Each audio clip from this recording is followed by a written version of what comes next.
There is so much more to San Antonio, Texas, than I think most people give it credit for. Whether you're looking at moving here or if you're already here and you're trying to get a feel for the city, I'm going to tell you today about some of the things that us local San Antonio Texans really know about the city that not everybody out there talks about, and also some of the negative things as well. Now, don't get me wrong, I absolutely love San Antonio. I love Texas. I would never live anywhere else in my entire life if I have anything to say about it.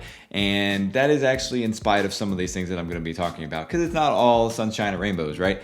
Some of these things are definitely negatives. I did talk about, the pros and cons in one of my more recent videos that you can go check out. But the biggest things that I want to tell you are some of the things that don't get talked about a whole lot, and kind of tell you the different details about it from the locals' perspective. San Antonio ain't for everyone, y'all, and I can promise you that. But if you decide to move here, you are going to absolutely love it. And if you are a local, actually, I want to know if I missed anything in this list at all. Comment that down below so that we can get a full, true list going of exactly what the locals need everybody else to know before they move here. Now, we're going to have to go pretty quick because I have 23 points that I want to hit on, so we're going to have to get moving. The first one is that San Antonio is a lot bigger than you think. Now, this isn't going to come to a surprise to as many people, but San Antonio is actually the 7th largest, most populous city in the entire country. Now, that's just San Antonio as a whole. The metro itself is not as big as some of these other ones like Dallas, Fort Worth, and Houston, and things like that. The metro area itself ranks 24th in population. We're about 2.6 million in the total metro area, and that's Bexar County and San Antonio and kind of all the counties surrounding it. Another thing that a lot of people don't realize is that San Antonio is a massively old city. We're 300 years old. Dating all the way back into the, early 1700s, settled here originally by the, whenever Mexico was settled. Obviously, the Battle of the Alamo was a big part in the Texas Revolution to separate from Mexico at that point in time. So there's all kinds of history whenever it comes to all of that, all kinds of different heritage influences from, whenever Texas was joining the United States with San Antonio being a big part of that, to whenever we left Mexico with the Texas Revolution. And then you also had a big play in a lot of the Native American resolutions and things that went on back in those times as well. Another big thing that a lot of people don't think about is that it is actually really hard to pronounce some of the San Antonio local area names. For example, it's New Braunfels. It's not New Braunfels. There's no extra S in there. Bernie, Boerne, is pronounced Bernie, not Born. Bulverde, that could go either way. You got Bulverde. Most people say Bulverde. Helotes, Helotes is something I hear quite a bit. I'd probably go back and forth one of those, but New Braunfels is the big one. Also, just south of New Braunfels, we have Seguin. It's not Seguin or Sagoon or whatever. I've heard a bunch of different names for that one. And then within New Braunfels, too, you have Green. Gruene. It's pronounced green like the color. You also have, big one, Bexar County. Bexar is Bexar County. Don't get that confused either. It's not Bexar. Another thing that a lot of people probably do know is that San Antonio is a true South Texas town. We're relatively close to the southern border. We're the closest city to the southern border in Texas as far as big major cities go, not counting El Paso. But San Antonio has a huge Hispanic heritage for that reason. So it's quite obvious. Even going back to the early days, like I said, with the Alamo and with the San Antonio missions, all of those types of things. Huge Mexican Hispanic influence here in San Antonio, but also a huge country cowboy Texas influence too. You walk around. Me personally, this is if you come look at houses with me, if you come here and you decide to buy a house and you reach out to me like that, this is what I wear to the showings. I wear my hat with my leather patch. I wear my cowboy boots. I wear my fancy belt that my brother-in-law made me that he's hand stitched, and I wear my jeans. That's what I'm gonna wear anytime I'm looking at houses with you guys. And most times whenever I'm out and about, that's usually what I wear. So you're gonna see a lot of that too. You have the huge cowboy boots over at North Star Mall. We have the San Antonio Stock Show and Rodeo. Every single school district just about and county has their own stock show that they put on. So you'll see, all the kids around here raising 4-H animals, FFA animals to, show at the stock shows. You have, a lot of people around here that go hunting and fishing. Lots of people have horses if they live outside the city. Even some people in the city, if they got a little more property, they have horses and cows and everything. It's super common around here for people to just be walking around in boots and jeans, and, you'll see cowboy hats every now and then too, especially during rodeo season. But along with the Hispanic influence, we also have Fiesta. So San Antonio Stock Show and Rodeo, Fiesta, the two probably biggest events that really go on as far as like multiple days long, events and shows and things like that. We also have multiple others. So like in New Braunfels, for instance, we have the German Beer Festival, Wurstfest. We have several others within San Antonio too. It's just a big melting pot of a lot of different things. Now this one you already know again, but we got to talk about it. So San Antonio and Texas is bloody hot. It has been miserable here. This is July as I'm recording this. I'm getting ready to leave to go to Florida for a week or so. So it is going to be a kind of a nice relief. I think I looked at it. It's not supposed to get above 90 while we're over there. Now, humidity over there is not going to be near as fun as it is here, but it is still really humid here. So the heat index, some of the days here this last week, we're looking at like 103, 104 degree weather, actual temperature outside, and the heat index is well over 110. So it is not something, we're not wanting to go outside at all. You're wanting to get in that AC. You're going to stay in that AC, and by your house here, your AC is going to be running quite a bit with all of that heat that's going on. So just a lot of things to think about whenever it comes to the heat. You have to be willing to deal with it. It's going to be like this for probably, typically it's like the end of June. It kind of starts to get like this all the way through July and most of August. And then towards the end of August into September, it kind of starts to go back down into like the low to mid 90s. So you got a couple months a year out of it. If you can deal with this, then you're fine. And then the rest of the year is great. Earlier this year, it was 70s, perfect weather most of the time. We get occasional cold snaps in the winter, but very, very rare. When we do get cold snaps, I will tell you that it completely shuts everything down. People do not know how to drive if it's any kind of icy at all outside. Even if it just looks icy, they're gonna kind of freak out a little bit. So the traffic's gonna get even worse. But just keep that in mind too. Another thing is that San Antonio actually goes by multiple names. So we have San Antone, if just kind of a slang term for it. SA, if you see anybody saying, initialing SA, or like, for example, my Instagram page, if you want to go follow that, is Life in SATX, San Antonio, Texas. You can see it here on my hat, Life in SATX. We also have Military City, USA, one of the largest military presence in all of the country, which is actually a big plus for a lot of people because of the sense of security that kind of goes with that. And the other little one is State Town, S-A Town, State Town. San Antonio is also home to the headquarters for a lot of major Texas businesses. USAA for one, and Valero. Those are two big ones, big corporations. But some of the ones you may be more familiar with, if you know anything about Texas, is HEB and Whataburger. Both of their headquarters are in San Antonio. We have HEB's on just about every corner. Whataburger's right there with them. So, whenever it comes to Texas and, kind of the staple businesses, you think about HEB, you think about Whataburger, and you probably think about Buc-ee's. So 2 out of the 3 are pretty good whenever it comes to that. San Antonio is home to some major culinary powerhouses. So, and I'm not just talking about the best tacos in Texas, right, Austin? But we're talking about a whole variety of different places you can go out to eat. We're, not just barbecue, not just, Mexican food and tacos. We're talking about, some Southern fine dining experiences that are just second to none. We have some really great Greek places, sushi, Japanese food, Thai food, Indian food. Literally just about everything that you can think of, we have a outstanding option for that. Big, high-end steakhouses, of course. We actually had quite a few different James Beard Award semifinalists this year. I think we had 7 in total that were James Beard Award semifinalists for the 2023 awards. And we actually had 2 that made it to Chicago for the finalist presentation for Best Chef Texas. And that was Burnt Bean Co., the barbecue joint over in Seguin, Texas, that if you haven't gotten there, you got to go try it. Literally the best barbecue in the world, in my opinion. And Clementine, one of the southern high-end fine food places. San Antonio is also a very big college town. So we have the University of Texas at San Antonio up on the northwest side over by Helotes. Obviously, probably our biggest school, getting really big in the Division I college football scene lately here. They've been ranked a couple times for being a relatively small and newer program. We also have University of Incarnate Word, Trinity University, Our Lady of the Lake, St. Mary's, quite a few others. The Alamo College's district, Alamo College's community college, I guess I should say, is also a big one. So there are multiple community colleges that fall within that umbrella of the Alamo College's university system, whatever you want to call it.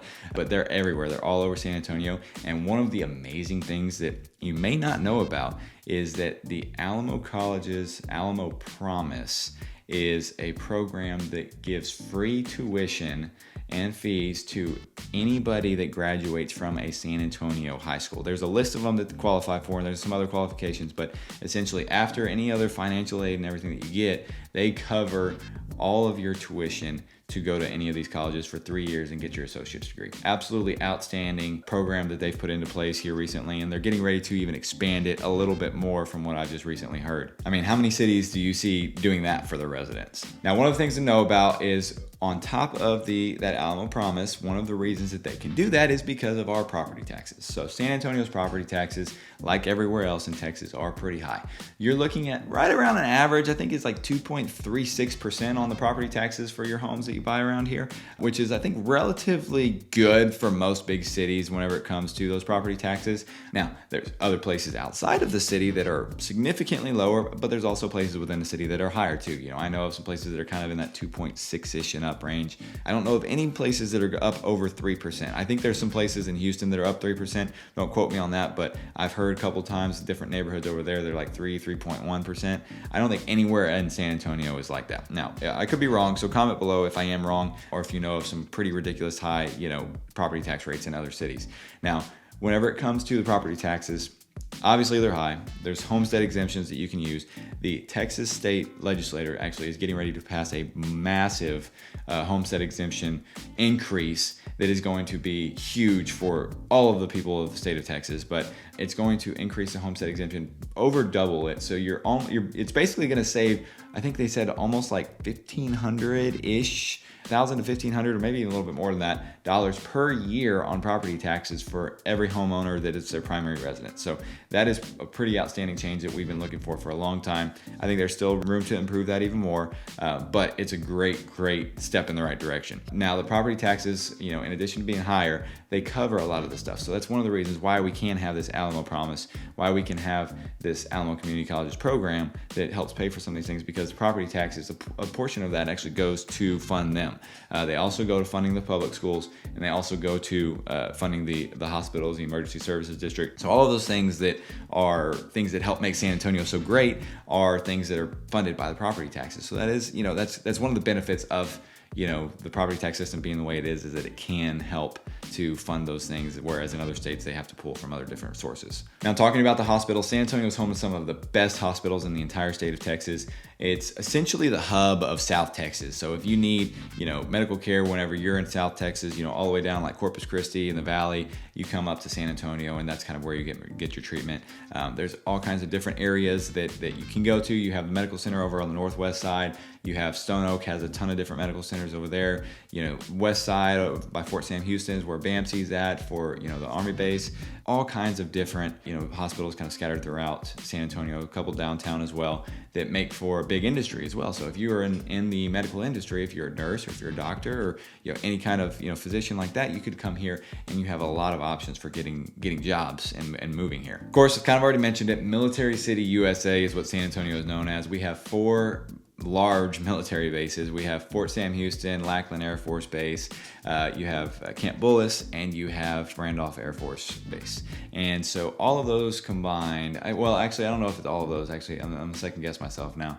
But Joint Base San Antonio is kind of the entirety. They kind of encompass everything. So they kind of all work together for everything. But when we're looking at total number of active duty service members in San Antonio, you have 80,000 roughly in the entire city of San Antonio. And then there's 159,000 veterans on top of that. A lot of the big reason is that if you're a disabled vet, especially 100% disabled vet, you get a complete deduction of your property taxes in Texas for your primary home. You don't have to pay any property taxes if you're rated a 100% disabled vet in Texas. And then if you have a lower rating than that, they have scales that kind of give you additional property tax benefits, but it's not quite like if you have 90% disabled rating that you get 90% of your property taxes reduced. It's not quite like that, but there are some additional deductions that go with that. But San Antonio has always been home to a lot of veterans, and more coming here every day. I mean, even in just my neighborhood, I know of the last few people that have moved here are all been veterans. Now the reason that a lot of these veterans are coming back to San Antonio from where they ended up after they retired is that they want to get a part of the San Antonio affordable housing. So San Antonio is definitely home to the most affordable housing in all of Texas when it comes to big cities. If you're comparing us to Austin, Houston, or Dallas, it is really not even close. I mean, we're kind of just a little bit under Houston, but we're still probably 5 to 10% below where Houston is at. So still much more affordable than most every other place in Texas when it comes to big cities. The median price is significantly lower. You have all kinds of different types of homes, from starter homes to big, huge luxury homes and ranches, and it ranges all over the place. You have the new homes, you have the old historic homes like in the King William District downtown. You have the homes with a ton of trees and space like Chavano Park. You have homes that are a little bit closer together, like out on the far west side. You get a brand new home, but they're kind of right on top of each other in some cases. But some people don't like to have all those yards. And then you also have a bigger range too of big hill country homes that kind of look across the valleys and everything up north towards Bernie and in Stone Oak and Bulverde. So all kinds of different options when it comes to housing, and all extremely affordable whenever you kind of look at the big picture compared to a lot of these other places. Now, another thing to know about the housing is that it does go hand in hand with the heat. If you're going to get that big 2-story house, it is going to cost you on your electric bill, because your AC is going to be running nonstop upstairs in the 2-story homes. With this heat, especially in the summer, it gets extremely hot. So it makes it kind of difficult to kind of, worry about having to pay for that electric bill. The big thing too is that with a lot of these builders, they kind of put the garden variety, AC systems in there. So they don't last super long, and you're going to have to replace them. So whenever you're, looking for a house, that is one thing that we're going to want to consider. And that's one thing that I'm going to try to help you guys with whenever you are moving here. Like I mentioned before, I run the Life in San Antonio, Texas home group. I've lived here my entire life. I've helped hundreds of people just like you move here to San Antonio. I absolutely love doing it. So if you need help moving here, I'll help you talk through all these different things when we're looking at houses, whether it's, looking at the AC system, if it's been upgraded or not, looking at the roof, make sure it doesn't have hail damage, because it is another thing that San Antonio is known for. We don't get the tornadoes and stuff, but we do get some hail. So no hurricanes either. So I think I'd rather deal with hail than hurricanes or tornadoes. But either way, going back to that, we'll look at all of those different things, make sure that the house is exactly what you need it to be, and help you plan ahead. If you need to upgrade that system down the road, we'll help you budget for that, to make sure that you're paying attention to that whenever you're looking at, what houses that you are, looking to buy, whether it's a new one, old one, or whatever. We'll make sure we're exploring all of those different options whenever it comes down to all those details. So whether you're moving here in 2 days or 2 years, be sure you reach out if you have any questions about moving to San Antonio. Now, another thing I don't think we get enough credit for is the outdoor scene around here. I mean, the parks and the outdoor activities. I mean, we have Natural Bridge Wildlife Ranch, Natural Bridge Caverns, and the San Antonio Zoo, and the Snake Farm. Snake Farm's kind of half outside, half inside. Lots of cool things to do with the kids there. I've taken my kids to every single one of those places. You have Canyon Lake and the Guadalupe River State Park, which are just beautiful all year round. You have all kinds of parks within the city itself. You have like McAllister Park, Breckenridge Park, Eisenhower Park, Leon Creek Greenway. We have the San Antonio Botanical Garden, the San Antonio Missions Historical Park. I mean, the UNESCO National World Heritage Sites, which includes the Alamo, by the way. There's multiple other missions other than just the Alamo, if you didn't know that also. We have all kinds of other different stuff. Tubing on the river, the Comal and Guadalupe Rivers over in New Braunfels. Medina Lake, which is kind of low right now. Well, not kind of low, it's like 80% low right now. So if we get some rain and it comes back, then that's another big lake that's kind of around here. Bernie has Bernie City Lake. There's Woodlawn Lake Park in San Antonio. Lake Dunlap, Lake McQueen, Lake Placid over there in that Seguin, New Braunfels area. So outdoor activities galore around here, seriously. And one little extra point for all you outdoor enthusiasts, if you're looking for something that feels like you're out in the country, but you want to be closer to the city just for, schools, close to shopping, groceries, all that stuff, there's a lot of different neighborhoods in San Antonio that have white-tailed deer just running everywhere. I mean, like walking down the streets whenever you're walking the dog, kind of running everywhere. Places where if you get in like the Chavano Parks, Hollywood Park place, that you throw some corn out in the backyard and those deer will come right up to the back patio and eat out of your hand in some situations. So really, really cool thing that I don't think a lot of other cities have, like literally within the city itself. Of course, with any big city, traffic is not going to be the friendliest. There's construction going on constantly. I mean, the downtown roads are not big enough. Some of the feeder roads need work and the interchanges are just a mess, but that's where a lot of this construction is coming into play. San Antonio is growing quite a bit. I mean, we were one of the fastest growing cities in the entire country for a while over the last couple of years. So that's one of the reasons why we're having to do so much road construction. So just keep that in mind whenever you're coming here. Now, if you're looking at the layout, just to kind of help you get around, kind of goes hand in hand with traffic. The layout itself is, pretty easy to figure out, in my opinion. I mean, it's like most cities. You have the big loop and you have the little loop. And Loop 1604 is the big loop if you're looking at the map. Loop 1604 kind of goes around everything. Anything outside of Loop 1604 is kind of like the outskirts, suburb area of town. Not the case everywhere, but that's kind of mostly the case. Within the Loop 1604, you have Loop 410. Within Loop 410 is kind of the inner city downtown areas. Between 410 and 1604, kind of sort of getting to the outer edges of town. That's where kind of the vast majority of the housing is, until you get to some of those larger developments like Shirt Cibolo, the far west side, up on the north side in Stone Oak. I mean, everything else, kind of that northeast and northwest sections, and then north central is kind of where the majority of the housing is in San Antonio. South side has a lot of affordable housing as well. A lot of new neighborhoods going out down there as well. There hasn't been a whole lot of development there for the longest time, but they are starting to get that. I mean, especially kind of going out towards the southeast corners, going out towards like Lavernia. Lavernia is another great suburb of San Antonio. Some of the suburbs that are some of the top places to move to in the United States, actually. Bernie and New Braunfels and Seguin, so getting lots of recognition from those. So you have a lot of different stuff whenever it comes to the layout of the city. Now I'll tell you a personal experience right here about the creepy crawlies in San Antonio and in Texas. So every house that I've lived in, I've always got pest control, so I never have a huge issue. But even when you get pest control, this stuff's still gonna pop up. I mean, just yesterday, actually, I was vacuuming in my house, and thankfully it was dead, but found the first scorpion that I found in a year in my laundry room. Now, where I'm at is there's a decent amount of scorpions. I'm on the outskirts of town, so when you're within the city, you don't see a lot of those scorpions. But pretty much anywhere that you go, you're gonna have a good mix of the spiders, the bug, the beetles, the mosquitoes. If there's anywhere that there's water, there's mosquitoes. So if you have any kind of water around you, or if you have a lot of trees, you're gonna have a decent amount of mosquitoes. Unless it's really dry like it is right now here, dry and hot, the mosquitoes aren't out quite as much. But there's also snakes. Now, snakes is a question I get about a lot. So the snakes are not as bad as a lot of people make it out to be. You'll see a lot of them, but a lot of them are mostly like the very common grass snakes and rat snakes. So the ones that don't really bother you at all, you just let them be and they'll just move on their merry way, and they're not venomous. Just know what to look for, especially teaching your kids. Make sure that if it's like a coral snake or a copperhead, those are probably going to be the most common venomous ones that you've seen. Rattlesnakes, especially out in like the rocky areas, and then down south, we have like all the mesquite trees and the sand and the cactus and everything.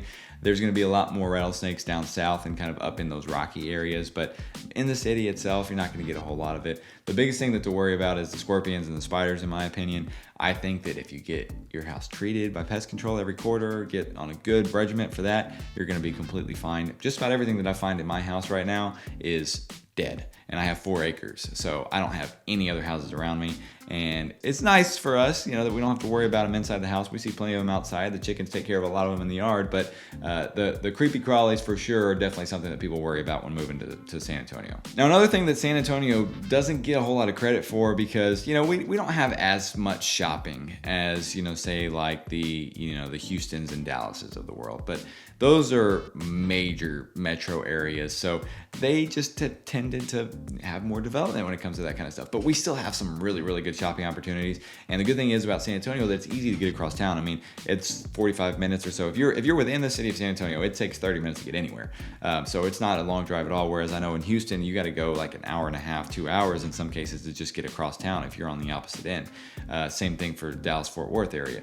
Now, the La Cantera Mall up on the northwest side, and then the Rim, the North Star Mall, and with the giant boots, and then the Alamo Quarry Market kind of over in that Alamo Heights, closer to like the Pearl District area. Those are the 3 major shopping areas. We also have the Forum at Live Oak, which has a good mix of stuff, and then there's a couple other little smaller ones, but those are the main 3 that you're going to look at whenever it comes to shopping. So they're kind of scattered all over the city a little bit, so you kind of have different options to go to with whenever you're looking at that kind of stuff. And that doesn't even include all these little small mom and pop, hometown boutiques. If you live in one of these suburbs like Bernie or New Braunfels or Seguin, that you can go to some of these downtown places and check out those little boutiques too. Those are really good spots, in my opinion. They're probably even better to support than some of these big chain places. Now, when it comes to sports, San Antonio is extremely passionate, but we only have really one major team to be passionate about, and that's the San Antonio Spurs, the NBA team. We've went through a great stretch here, 20 years ago, starting, in 1999 and going all the way up to the mid 2010s whenever we won our last championship, and since then it's been pretty slow, but there's a lot of hope here. We just got the #1 pick this year, and he's a very, very highly touted prospect. He's a 7'3" guy that can shoot 3-pointers. So we're all back on the San Antonio Spurs again, but we've always been passionate about the Spurs. Every team that has a lull like that kind of has a drop in the I guess fandom and the support, but I've always loved supporting the Spurs, and even though I haven't been to a game in a few years, it's always been something that I enjoy doing. I kind of always check on them just to kind of see how they're doing and seeing how the team's coming along. But we are very passionate about our sports as a whole. College sports, UTSA is very, very big. Lots of people going out to those games. They play at the Alamo Dome a lot of times, so you kind of fill out that big stadium. We also have some other minor league teams. We have the San Antonio Missions minor league baseball team. We have the XFL Brahmas that just played their first season. Even whenever we had the other San Antonio paid football team, that I can't remember what the name of that was. There was another San Antonio football team a couple years ago that was very, very popular. Had some of the best attendance in all of the league. San Antonio FC, the kind of minor league soccer team that's just a step below Major League Soccer in the United States. They just won the championship this last year, so they're a super great team and get a lot of support as well. And we even had a hockey team at one point a long time ago, San Antonio Rampage. They were around for a while, but they left a few years back. So we have lots of those kind of stuff. And even if you're not wanting to watch professional teams, you of course have plenty of high school football and high school sports that you can watch. We have some great high school athletes here in San Antonio. Another thing to think about is the landscape of San Antonio. There is, as far as like the actual terrain and everything, so there's a very big mix. I mean, when you're looking at San Antonio, we're right on the border of the true South Texas brushy country and hill country. So north of San Antonio, you have all the rocky hill country, cedar trees, live oaks, all of that stuff, rolling hills, great views everywhere. South, it's flat. There's lots of sand. There's lots of red clay, lots of post oak trees that lose their leaves and get really brown in the winter, and mesquite trees. Also cactus, like I mentioned, and potentially rattlesnakes. So pay attention to all that. East of San Antonio is kind of a black dirt, like farmland. So if you're looking out there, it's a little bit more flat. You also got to kind of pay attention out that way for more foundation movement. It's a much bigger deal in that black dirt. So very wide variety of different landscapes of San Antonio. And now the most important thing, in my opinion, about San Antonio is that you move here and you love San Antonio. The people here will treat you like family, the good old Texas way, especially if you're treating San Antonio right. There's no question about it. Some of the people in Texas are some of the most friendly tech people in the entire country. I get that every time I talk to new people that are moving here. So, keep that in mind. If you're looking at, moving here to San Antonio, you may want to think about some of the positives and the negatives. So check out this video right here. It is some of the negative things that maybe you want to know and maybe reasons that you wouldn't move to San Antonio. And then of course, if you're thinking about moving here, guys, reach out with any questions whatsoever. I'm here to help you guys move to San Antonio, Texas. Us here at the Life in San Antonio, Texas home group is exactly what we're here for. See y'all in the next one.